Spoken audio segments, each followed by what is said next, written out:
Paul. Hi, Andy. Yeah, and welcome to Unlocking Human Potential. Very much. Good to Thank be you very, here. and thank you very much uh, for coming on to this. I know your schedule's really tight, so it's been brilliant that we could make this happen.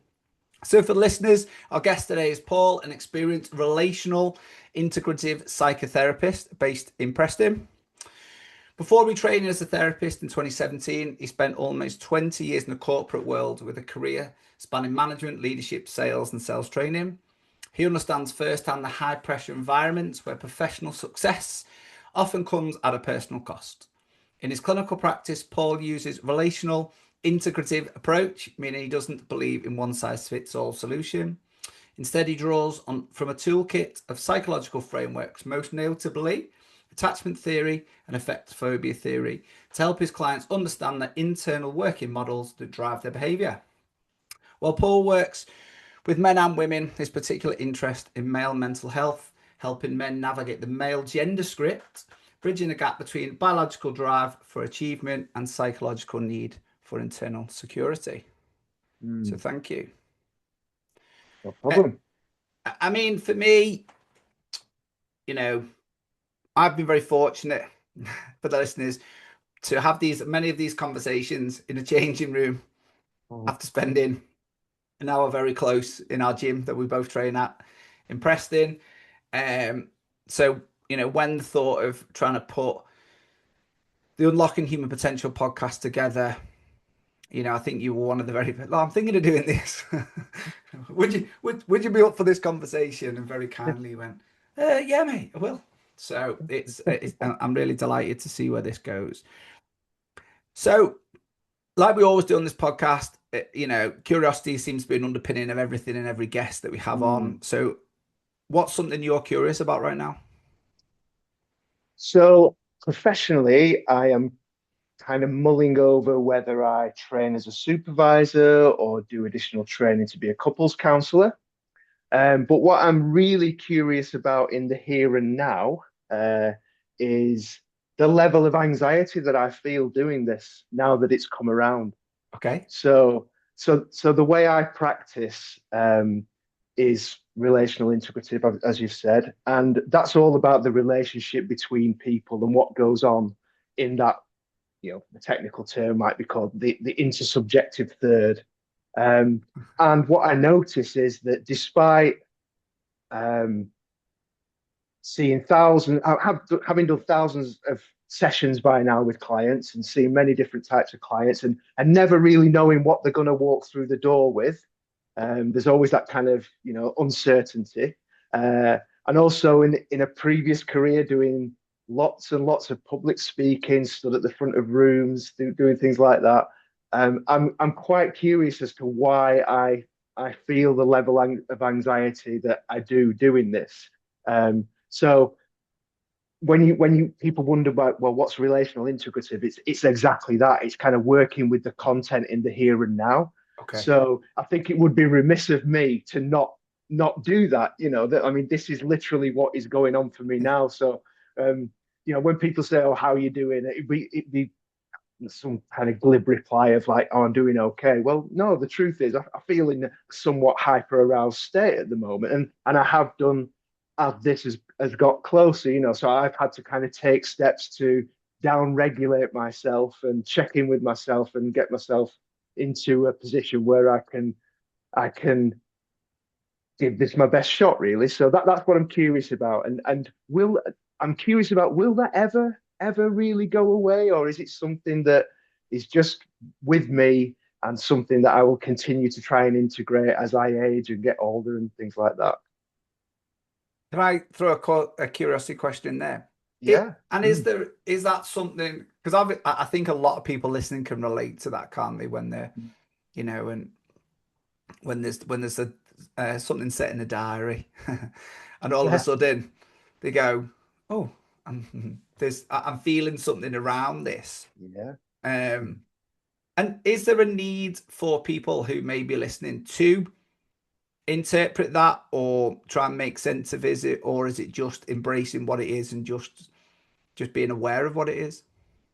Yeah, I mean, I think for me, the kind of cornerstone of my well-being and resilience and ability to keep going on is that emotional honesty, Mm. um, continuing to try and understand myself, and then with that self-compassion.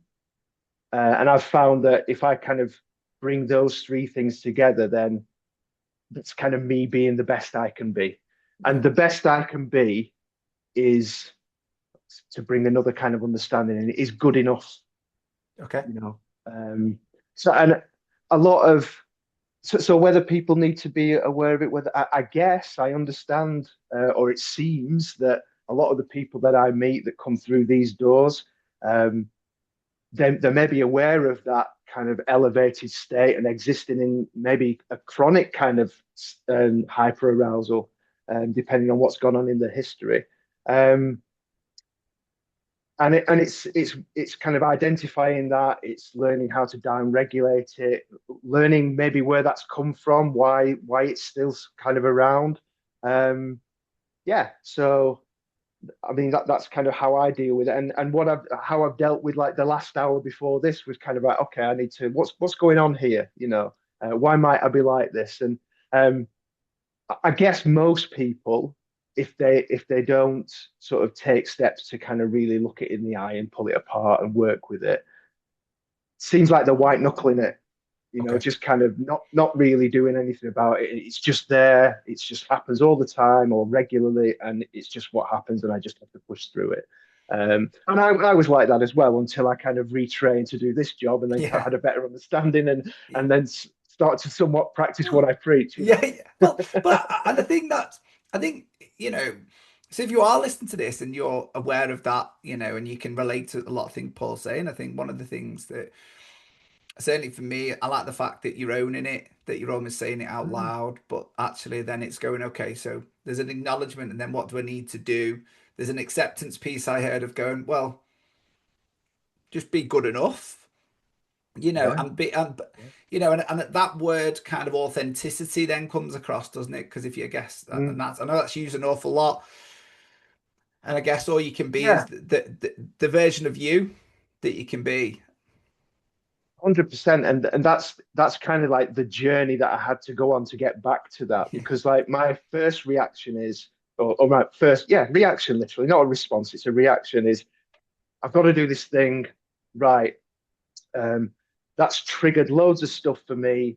So in the sort of underneath the umbrella of attachment theories, there's this idea of internal working models, which is the the framework or the lens through which somebody views the world, and that's created through interactions in infancy and childhood with their caregivers, experiences as they grow, and things like that. And they build this model of the world and how they kind of anticipate it to be.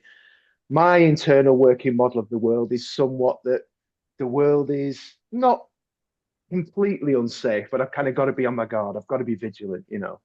And then when I dig deeper down into that, well, why might I have created that lens through which I see the world?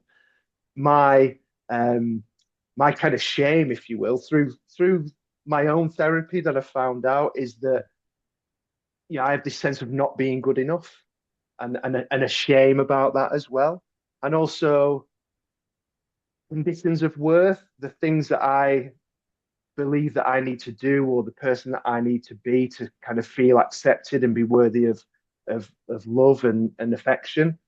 That's for me is something like, stay out of people's way, don't be a burden, that kind of thing. Okay. So when something like this comes along and I get very kindly invited to do this, with you, um, immediately that kind of those things get poked. And for me, there's this like, right, this is an opportunity here where my shame about not being good enough might be revealed. I might expose it to the world because what if I maybe don't articulate myself quite how I would have liked to have done? Or I might even actually have interpreted something wrong. And if I say that on a podcast, I'm going to make a fool of myself. And, Yeah. so there's Yeah. all Yeah. this going on. And then there's another conflict because, my, uh, my way of feeling safe in the world is something like don't be a burden, stay out of people's way. And here I am kind of putting myself out there. You know, it's a public thing. So this Yeah. feels really kind of viscerally raw and loaded with threat and things like Okay. that. And that's the first kind of response to it based on that history and my internal working model of the world. Um, so it's knowing that and then actually kind of pulling it apart and right, okay, what's really going on here? Yeah. I know why I feel like that, and do you know what? Yes, I might still have that feeling of not being good enough, but let's kind of just go back through things, and I kind of call it a huge mountain of evidence that I have that I can go back to and go, well, no, that was a time that I proved that I was good enough, and that was a time that I proved that I was good enough, and I've done this and I've done that. So it's kind of psychologically retraining myself and hopefully down regulating myself as well to kind of no, that's just it's a reaction to a historic trauma, if you will, and it's not relevant in the here and now. And you know, I've done loads of training, I've seen thousands of clients, I've sat in this uncertainty before, and I've survived, and it's highly likely that I'm probably going to survive this one as well. You Yeah. know, does that make sense? Yeah, 100, and it's really interesting, isn't it? Because, and in I guess in the thing of clarity, it's the reason why when I've been invited onto a podcast and there's gone, oh, we're just going to have a chat and there's no real Mm, agenda. The point of dread of going, what do you mean? What are you going to ask me? yeah, And I've always gone, which is why when I did this, I've done this really big detail thing. Look, this is what we're going to do. This is the thing. Because I remember sending it to you and you went, I didn't realize it'd be that long. And I went, yeah, because in my way, that was going, well, this will make you feel really safe because I'm telling yeah, you yeah, exactly what I'm going to say.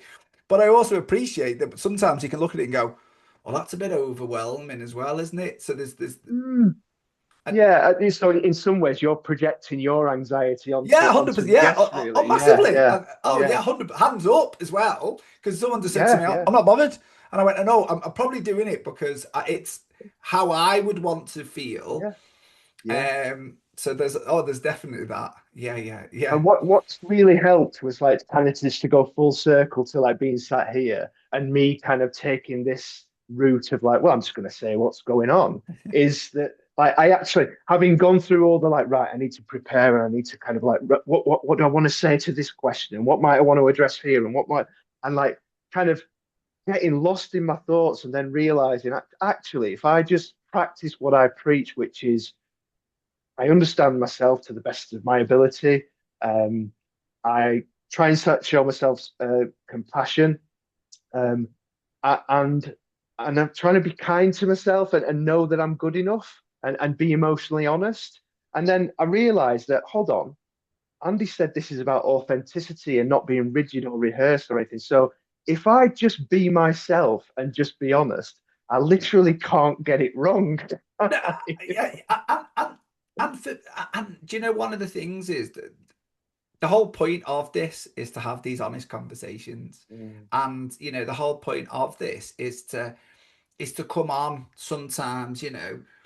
Let's be completely honest. My anxiety level went through the roof trying to say the word relationship integrative.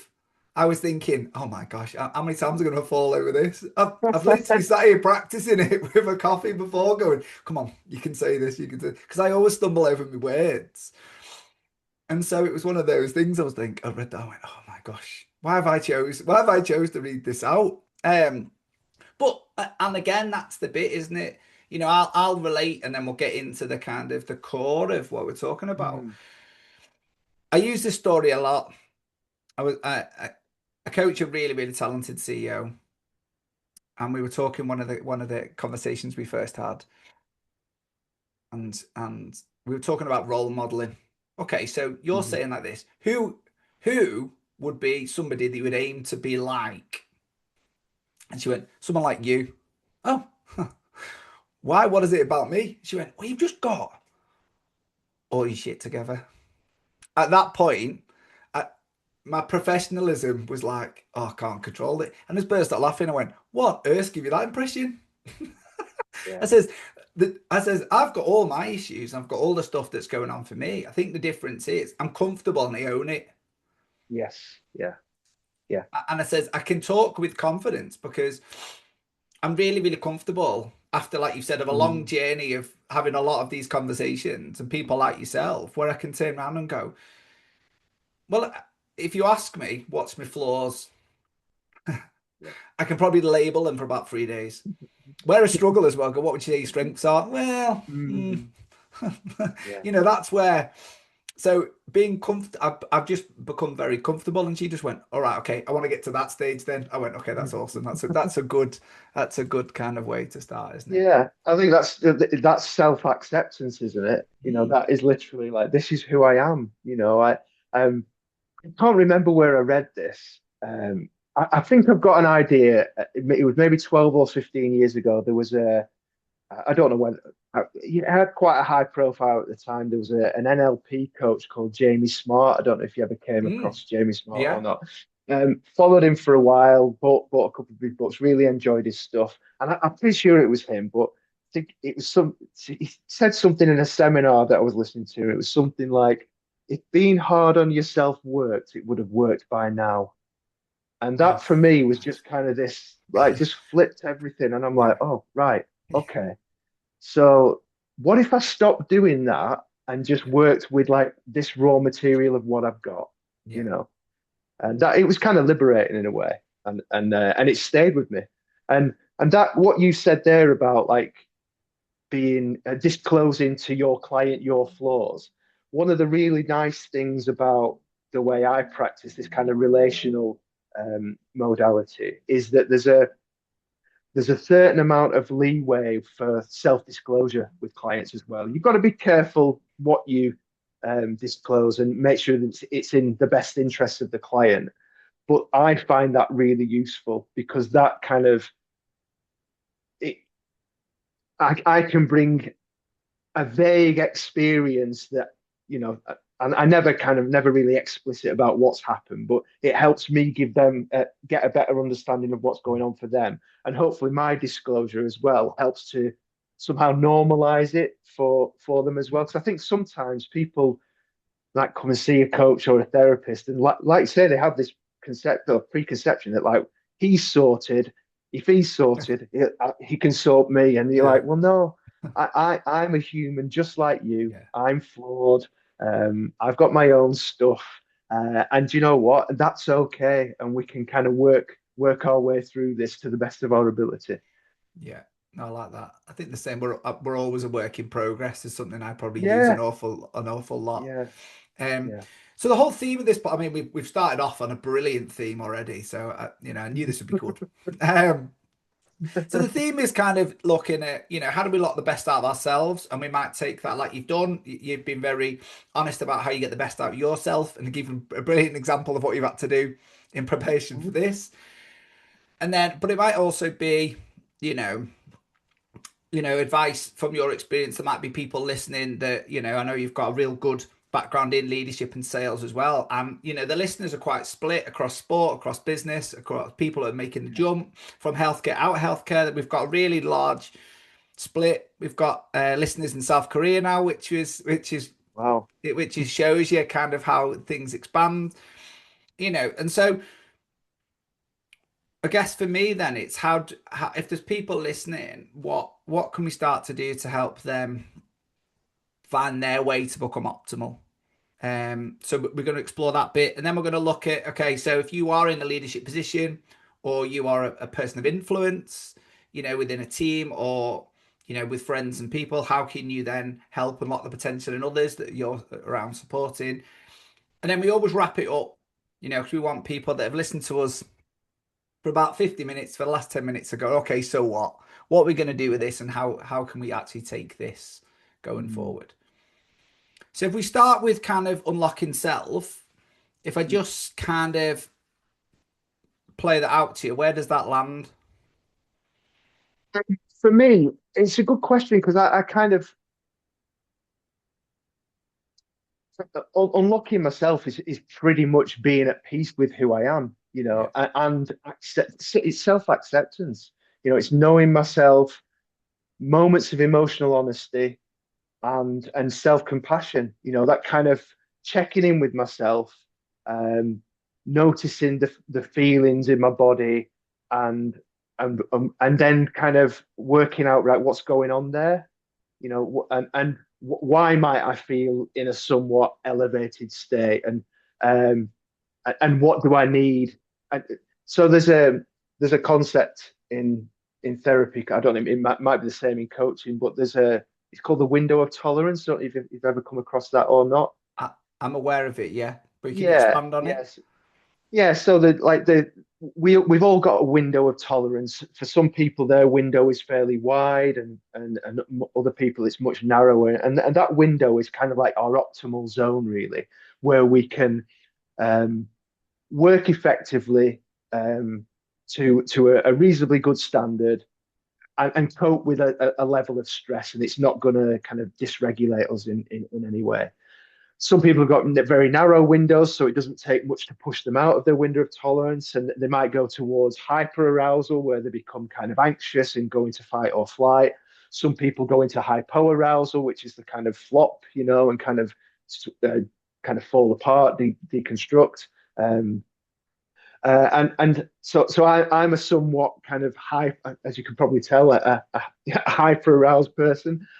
So I kind of, all I ever want to do is remain for as long as I can in that window of tolerance.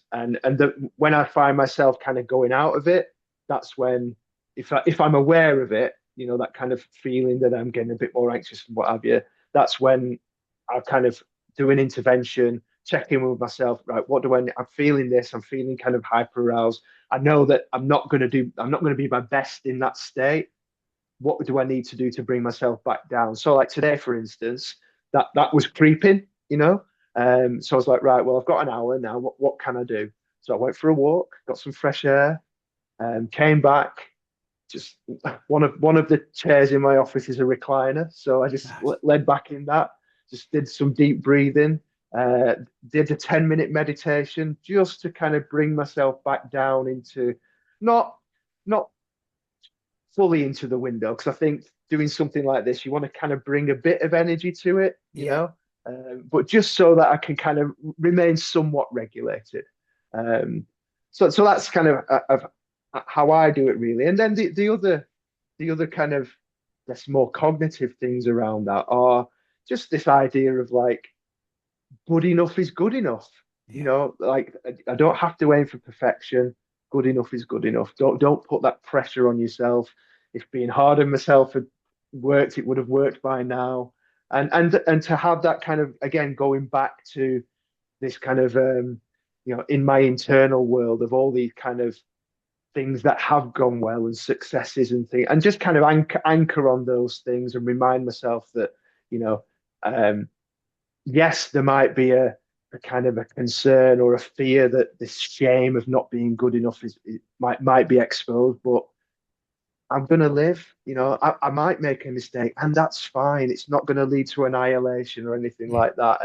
And that it's an old script, just that this continues to play out, and it just needs to be kind of recontextualized and put back in its right place. And that was for then, and I'm perfectly capable right now. So that's kind of what I do, really. Yeah, there's a kind of kindness to myself, towards myself. That's self-compassion, um, which is, it's not been something that I've been able to do for long, really. It's probably only really the last 5 or 6 years that I've been able Okay. to get comfortable with that, because the world tells you, doesn't it? That, like, unless you're 10x in everything, you're somehow Yeah. deficient or you are not good enough. Yeah. And Yeah. it's like, do I want to buy into that? Do I want those to be my conditions of worth? These kind of externalized things, or do I want to create them myself? Um, and yeah, And it's that's kind of interesting, how I've isn't it? done it. How where they come from as well, isn't it? I mean, and I don't know Mm, if we've got time to explore that. I mean, especially a lot of the leaders. Probably the majority of the work I do are founder based business owners. So there's that, and some of them incredibly successful, but still mm, in the mindset of day one of I've got to do everything.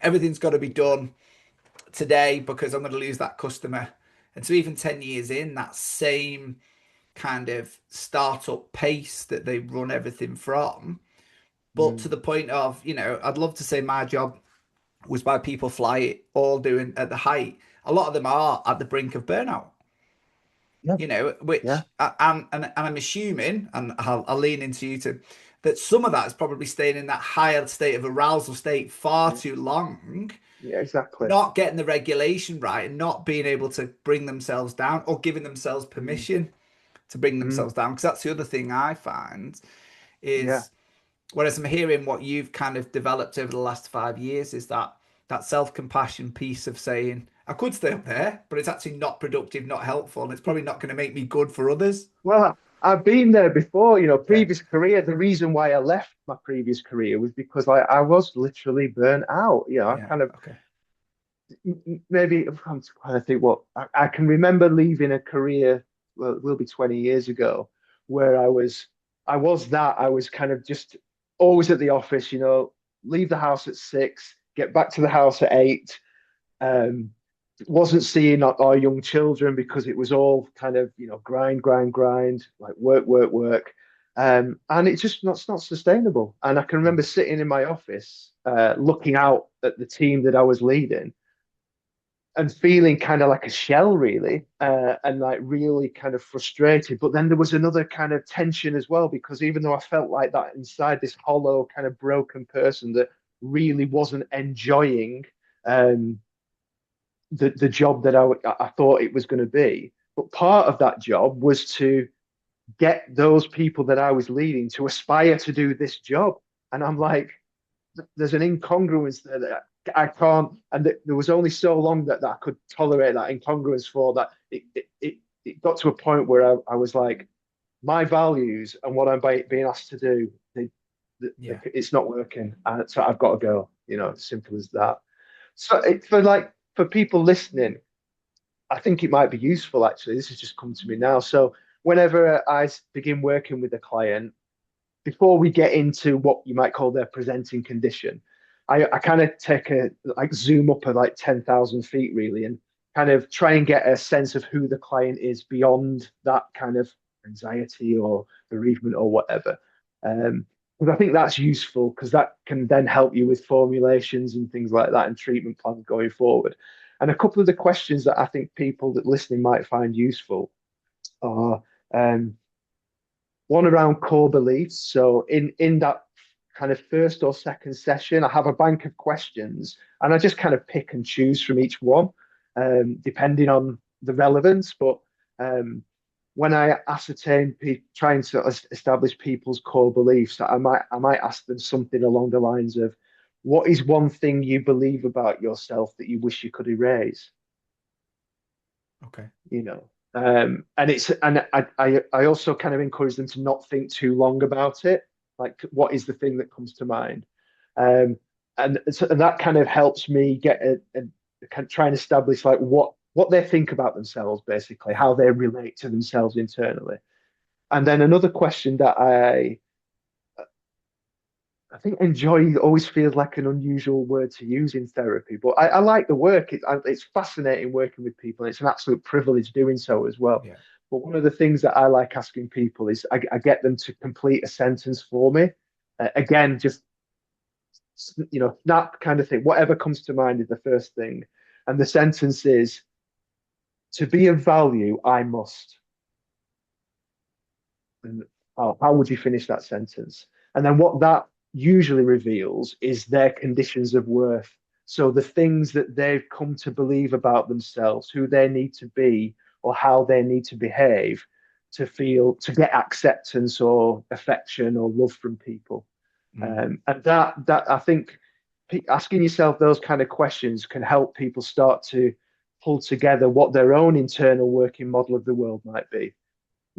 And then do those beliefs serve you? Are they relevant now, or are they kind of ghosts from the past Yeah. that might need updating or laying to rest or whatever? Or just, in my case, um, kind of acknowledging and going, Yeah. "Oh, here you are again. I know what this is. Like, you come to remind me. I mean, I'm not. I'm 52 next birthday. This is from 8 years old. Yeah. Okay. We're Yeah. done now. Yeah. I think another thing as well is that I'm assuming we've all got to a greater or lesser degree this kind of inner critic. This voice in I our head definitely that, have. Yeah. Yeah. well, yeah, and, Yeah. and I would wager for most of us that Yeah. it's probably not very kind. Yeah. And what I've done with mine, and this isn't kind of just me on my own doing this. This is with the help of my own therapist and my supervisor as well.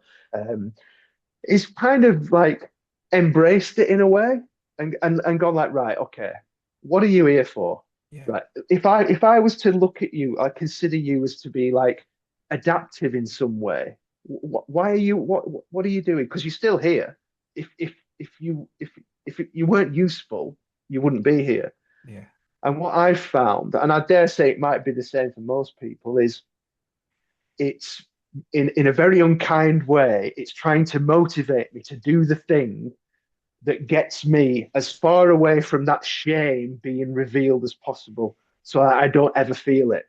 So that shame about not being good enough. It tries to berate me to work harder to do the thing that will keep that shame as far out of awareness as it can be. And it's a case of like, right, okay, if that's what you're trying to do, I get it. Yeah, I don't, it's not going to be good to feel that shame, but that shame's not really relevant anymore. It is historic, and maybe it might be good to feel it sometime as well to properly put it to rest. But if you are going to kind of try and motivate me to do that, could you maybe do it in a bit of a nicer way? Can you find a kinder way to do it? Because you know, 52 years or 45 years or whatever of this kind of unkind voice berating me, it's not really worked so far, has it? So But I think it's a yeah, really just kind of interesting thing, reframing it, I suppose, isn't and it? I think it is. I really love that, and it's actually interesting enough. It's come up a couple of times in these conversations about the inner critic, and Mm. okay, so what is the positive intention behind it, almost, and if you can have a conversation with it. I know you're trying to be helpful, but the way you're delivering this has not been helpful so far. So, is there a different way to reframe this? I think that what you used, isn't it, in a way? Yeah, yeah, And it's interesting, isn't it? Because I think there's a lot of people that were, when you said inner critic, will be nodding and going, "Yeah, I definitely was." And mm, I've always said for me, when mine is at the highest, I find nothing can reduce it until I come on the mat, right, okay, because I have to be yeah, completely present because someone like mm, yourself or somebody else is attempting to strangle me.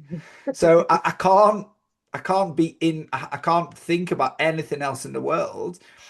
And it's almost like it turns the volume down. That's the best way I can describe it. It's yeah, like the yeah, volume can be like a telly that's too loud. I walk in, I walk out, and yeah, and for a time it can be even muted. yeah, And I yeah, just, yeah, and that's like you said, that it's just being that present that just seems to be really, really helpful for me.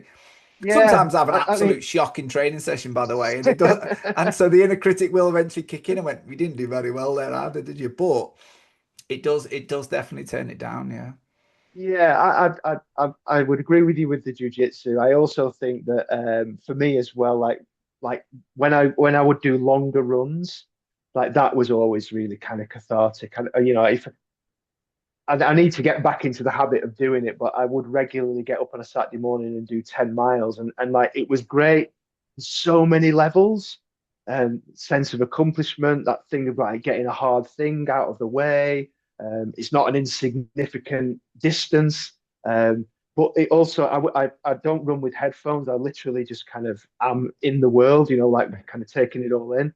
And whilst I might not be kind of deliberately working through stuff in my head.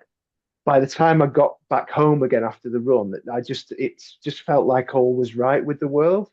It was yeah, enough to kind of like, oh, everything's okay here. So yeah, I think it's things like that. And again, going back to my supervisor, his strategy for dealing with it is to acknowledge it. He calls it his gremlin.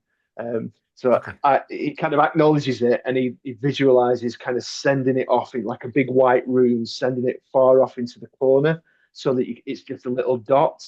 So just like turning the volume down is kind of creating Yeah. distance with it as well. Oh, Um, nice.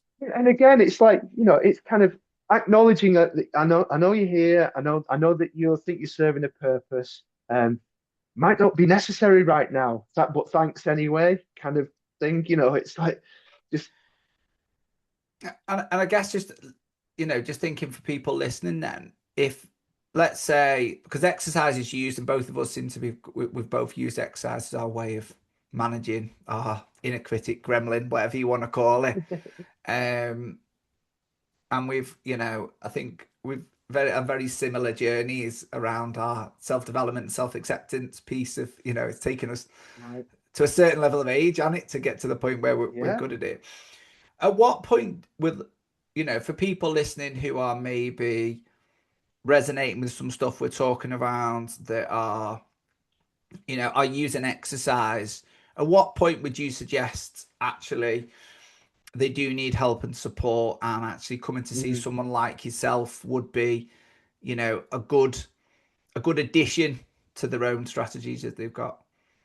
Yeah, I always feel a little bit of a fraud when I'm kind of discussing what I call like the scaffolding or the fundamentals of like good mental health with clients, and it's things like I would suggest seeing a therapist when you can tick the box of like I've got my sleep's dialed in, I'm happy with my sleep, my diet's okay, I exercise to a reasonable level, um, my relationships and my connections with people are okay as well. I call those kind of like the foundation to good mental health. If you can tick those boxes and you're still in some kind of psychological stress, then I would consider seeing, because I think doing the getting the foundations right for a lot of people would probably mitigate a lot of the kind of mental psychological issues that might develop if they're not in place. Um, so And that'd again, be my best advice, really. no, I love that because I think it also aligns with what the podcast is around us, around optimizing and unlocking ourselves, Mm, isn't it? Human potential. Get the basics right as well, isn't it? Are you sleeping enough? yeah. Is your diet good? Are you getting out in some fresh air and just moving? All of those things are, and they're all the things that sometimes busy people forget, don't they? They don't have time to Mm, catch up with their friends. There's almost for a long time, it was almost like a badge of honor to say, "Oh yeah, I can survive on 3 or 4 hours sleep." It was yeah. it was almost a sign of going, "Oh yeah, I'm working so hard that I don't even have to sleep." Um, you know, a lot of people I see don't, especially in my old career, when they'd say, "Okay, so could you give me 30 minutes to do some exercise?" No, I'll never be able to fit that in. So if you're not Yeah. exercising, you're not sleeping, which then puts your nutrition out as well, Yeah. then it is going to Yeah. affect everything Mhm. physiologically inside of you, isn't it? Yeah. Yeah, it's interesting you say that. I do a bit of work with like private medical insurers, employee assistance providers, and many people that come through those channels are kind of in the area of burnout. And a lot of the time, a not insignificant amount of time, it's because the culture in the workplace is this kind of badge of honor. We're working in these high stakes, high stress environments, and well, if you've got to be able to tolerate it, and then you want to fit in. This is going back to attachment here. You don't want to be kind of um, ejected from the tribe, or Okay. because then you're vulnerable. You buy into that whether you want to or not, and then you find yourself, maybe your nervous system has to kind of be elevated, and you're in this chronic anxiety, chronic hyper arousal, fight or flight all the time. You never come out of it. Well, that's only going to end one way. Yeah. And Simple I as think it's that. really important that we have more and more of these conversations, aren't they? And I think Mm. I, what I'd like to touch on, and I'm conscious that I knew this conversation would go the way it's going, and I knew it could go on for hours, which is great. I guess just conscious that you talked about this male gender script. It'd be really nice if you could just touch on that about Yeah. where does that land?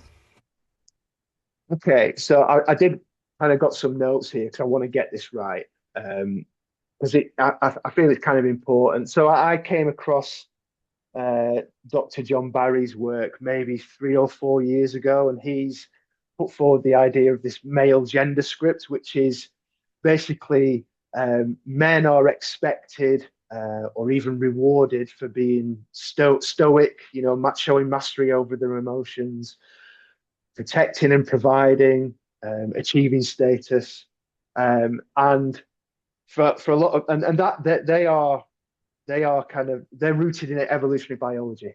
So way back when, those traits were essential to keep people alive, basically. Kind of go out there and get the food, and you had to show mastery over your emotions, because if you were in a battle and you went to pieces, then you were going to get Okay. killed. So Yeah. you kind of got to remain, Yeah. together. And so what's that's become kind of encoded almost in kind of masculinity, and that's kind of a standard or ideal that many men feel they have to meet.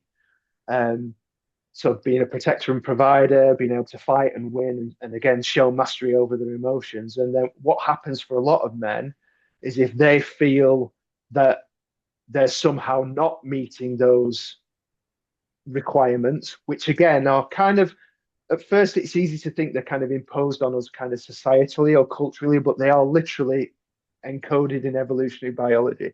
Um, that's when the kind of distress comes from a male point of view, the loss of status. I'm not doing good enough. Nothing's ever, I Yeah. can't get a break. Um, and yeah, that's broadly the male gender script, really. And I think many men don't really realize that that's there on their shoulder as this kind of unconscious set of rules or framework that they're kind of measuring themselves up against. And many men feel that they're failing because they're not meeting those requirements, they're not living up to that. um, they can't express it, they can't be Yeah. explicit about how they feel, they're not doing it because, sadly, one of the tenets of the male gender script is to show mastery over your emotions. So Okay. by expressing that, you're actually violating it, and Yeah. people might see that as, men can be uh, applauded and celebrated for living up to the gender script, but also that it can be used to shame men as well. Okay. Um, so yeah, there's this tension of like, I'm not meeting it.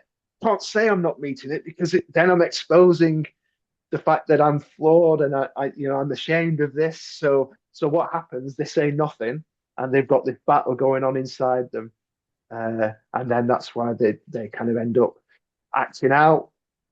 Substance abuse, too much drinking, drugs, violence, anger, frustration, depression, anxiety. That's it, basically. No, but I think it's really important because I think, and the reason why I wanted to just touch on it, because I think you only have to, pick up an Instagram or something, and it's this, it seems to be um, a lot of, let's say, podcast hosts that aren't from a therapy background are Right. inputting at that Oh, they're right. inputting of what it is, aren't they? And I think it's Yes. really important that we actually just, and I think you've articulated really well with the science behind why it is Mm, what's going on, and the fact that, yeah. just the way the world we are, we're pretty much safe, aren't we? We live in a house. We don't have to go Yeah. to Tesco, or the supermarkets are available, rather than go and get our own food, all of those things. And actually, Yeah. you know, well, we both came onto this and we both opened up with saying, actually, we get things wrong. We've got stuff going on Yeah. in our world. We're not perfect, actually, but we're working I on think being comfortable. what's what's missing for many men is the understanding or the appreciation or the acknowledgement or the acceptance that you can be both strong and emotionally available and open. Yeah. Okay. I've got two sons, 20 and nearly 24, and I hope that they can see like the spectrum that that I kind of give out. I'm very much more so since retraining and doing this job a few years ago, but very kind of open about my emotions, and I'm not ashamed of telling them what's going on for me. And I don't think that that's to my detriment in terms of whether they see me as a strong male or not. Mm. I'm very comfortable with how they see me. I certainly don't get any. I don't feel like I'm any less than or deficient in some way because I'm able to do that. But that I'm not saying it's been easy. It's a risk, isn't it? You know, Yeah, like it is. we can idealize the kind of the masculine figure in our life because you know they're the protector and the provider, and to take the risk of showing your vulnerable side is literally that. It's a risk. But again, I feel like I've got a duty to do it because I want them to be able to know that it's safe to do so because the people around them will then be safer as well. I love that. I really like that. There's I a can't there's go on. a part just to kind of like Mhm. round that bit off. There's a part of like John Barry's work is this idea of gamma bias as well. So that male negative behavior tends to be magnified. So things like violence, greed, toxic masculinity. Male positive behavior like sacrifice and protection tends to get minimized, and so does male victimhood as well. So what I'll just read it out here. What Yeah. he says, he said the male gender script becomes toxic not because of the traits themselves, because for example, stoicism is a virtue in a crisis, but because modern society has stopped valuing the pro-social aspects of the script while simultaneously pathologizing the biological drives. So I'm going to read this out as well because I think it's useful. So there's a lot of young men following kind of extreme online influencers. You know, there's this whole kind of toxic masculinity debate.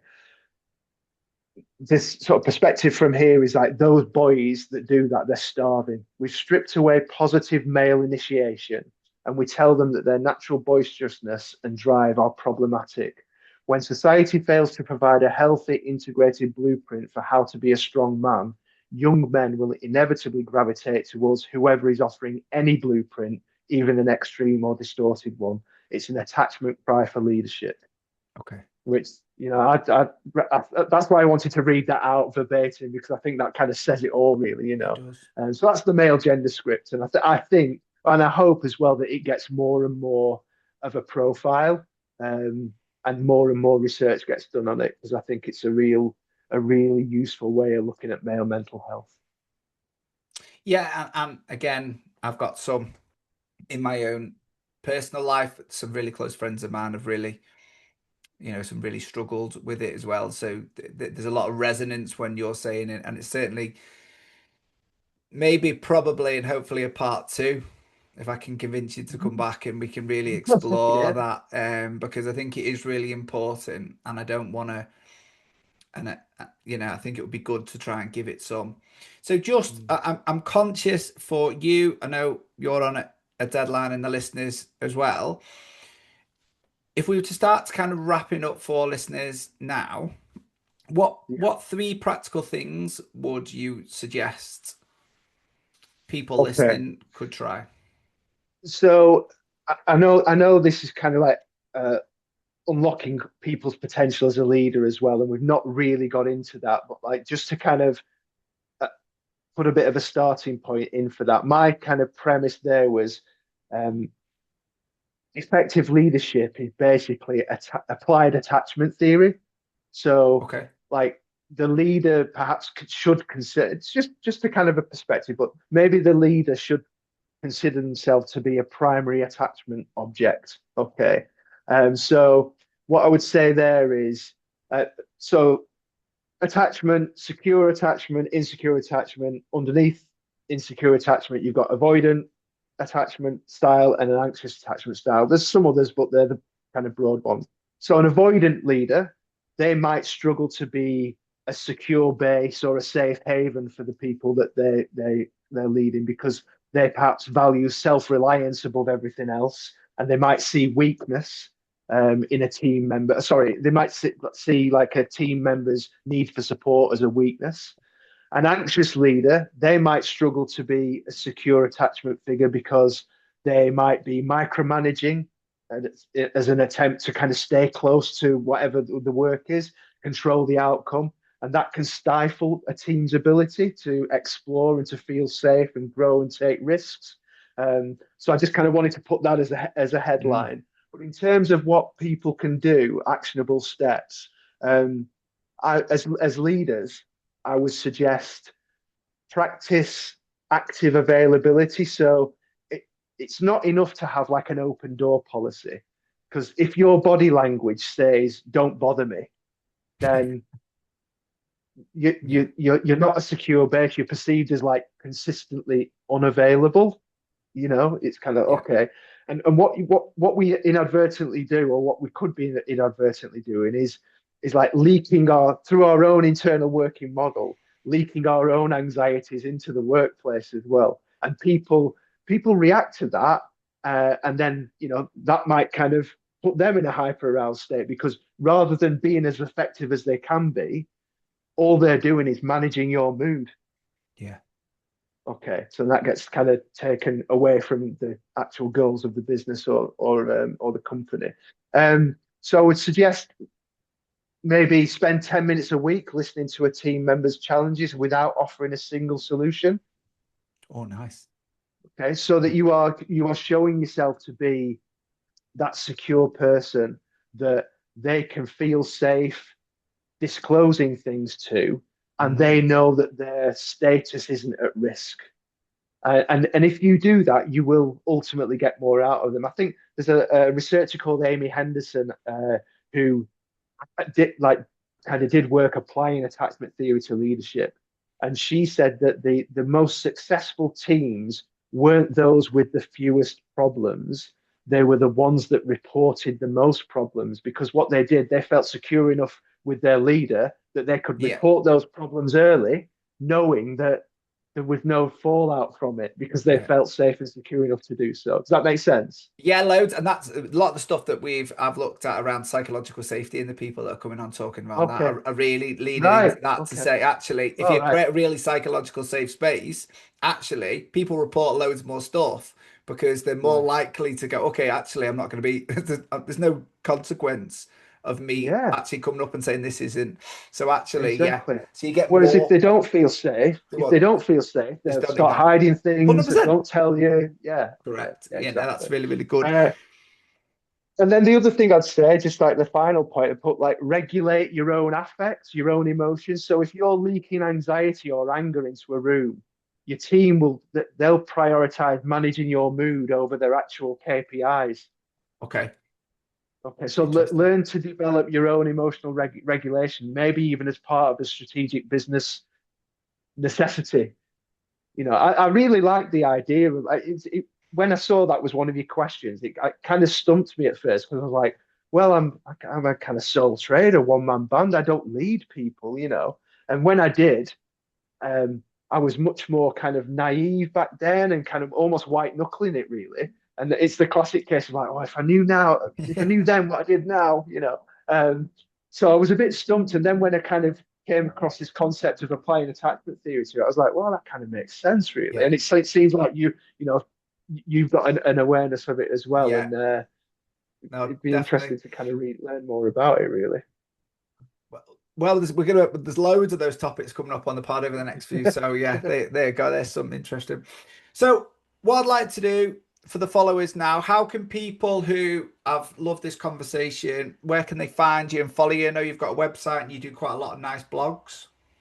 Yeah, I've got a Facebook page for business. So I kind of go work under the banner of like business name of Crucible Personal Development.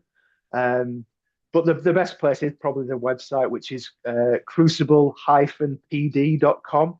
Yeah. Well, And then that'll take you to the homepage, and then there's a blog link there, and I put a blog post out every couple of weeks or so, and it's yeah. kind of loosely informed by, obviously anonymized and for confidentiality, but a lot of the content comes from what people bring into this room. And Yeah. people will be familiar with the kind of the presenting conditions and things like that. But yeah, absolutely love what I do. I finally kind of feel at home in a career. I've Nice. never really quite felt quite settled, but this is like, all right, yeah. If this isn't home, then I don't know what is. And you can tell because I think when you were like when you were talking, you can just see how the Right. animation and the smile all the way through this. So it's been that really beams Well, across as well. and again, just I'm gonna right. So I'm gonna anchor this now because what you just said there, I've just got goosebumps. It's made me feel really good, and it's also kind of given me more evidence that just be yourself, Paul. Yeah. Just bring yourself, be authentic, do the thing that you do sat with these people here, and you'll be all right.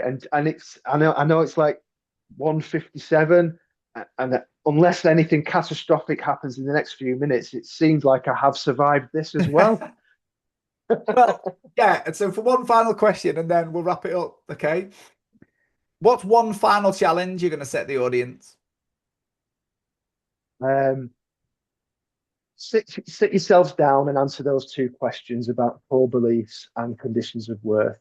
Brilliant. So, what is one belief about yourself you would like to erase?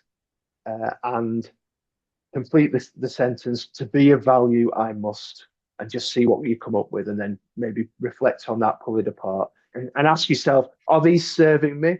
Are they relevant? Are they kind of ghosts from my history that can finally be laid to rest, that are somehow they're still kind of polluting the present? And see where you go with it. Absolutely fantastic. Thank you ever so much for your time, my friend. It's You're been welcome. amazing. Thanks all. Yeah, I've really, really enjoyed it. Thank you Good. very much. Good. Right. And to the listeners, thanks all for listening. And see all the note, everything will be in the show notes. So make sure you do follow Paul. And take care. Have a wonderful day.